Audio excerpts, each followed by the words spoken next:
Magandang hapon. Ito po yung ating batang ina na kambing. Ayan. Nagkusa na po siya magpadede. Nasanay po kasi ito ng hinihila ko pa eh. Ayaw magpadede. Ngayon, nagkukusa na siya magpadede sa kanyang bisirong ano. Ayan o. Karoon siya ng maternal instinct. Ayan. Nakakuha niya ng padidihin yung kanyang bisiro. Halos 2 linggo ko po yung hinihila para makadede lang yung bisiro.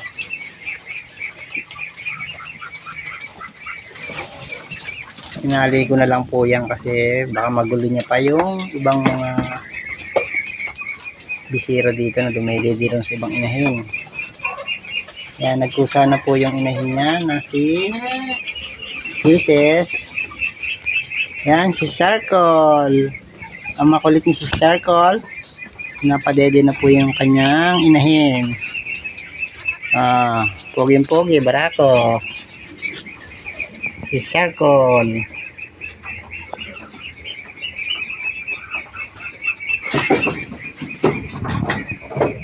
Nauulian din po pala yung mga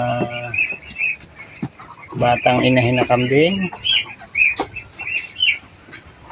First time ko na experience na magkaroon ng batang inahin na hindi nagpapadede. Pero pagkatapos nitong halos 2 linggo ay nagkusa na siya magpadede. Nagkaroon ng himala, nagpadede. Parang hinanap-hanap niya rin yung dinididihan siya kahit sa pilitan itong kanyang anak. Yan, si Sharkle nag-survive Yan, dumidede kahit kanino Pati dumalagang kambing dinididihan. Sharkle.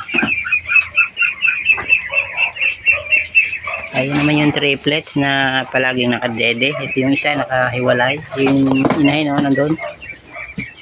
Ito yung isa sa triplets naiwan. Ayun, si Mama Brown nagpapadede rin sa 2. Laging nakabuntot. Itong isa tinatawag na.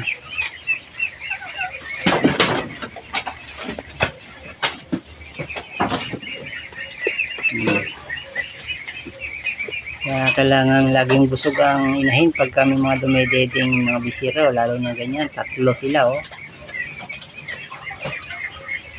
3 makukulit, nabulilit na kambing. Ayan. Ito yung barako, nakabukod na to, barako yan. Yung 2 nandun, yung 2 babae. Ayan. So, ang puging si Alvin.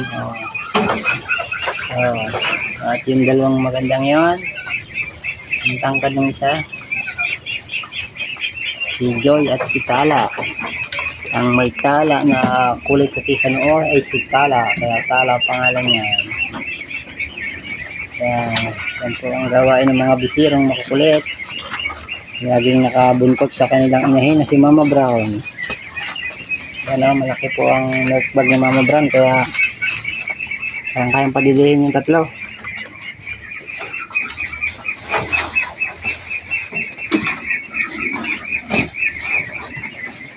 Ang mga buntis natin hindi natin sigurado kung buntis yung 2 doon. Ito si Pisay na 1 taon na, wala pa rin.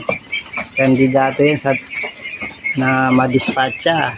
Itong isang top hindi pa yung isa na sampa na yung kapatid na niya.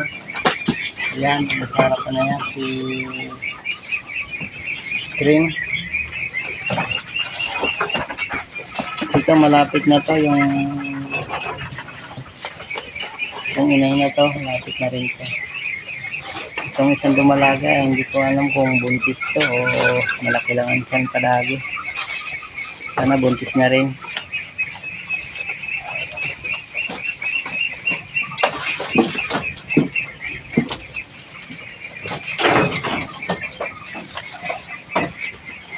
Ito lang po mula ang ating pasilip sa araw na to. Yung update natin ngayon sa mga buntis, sa mga bisirang mga bagong panganak. Ayan. Dito lang po at maraming salamat sa panonood.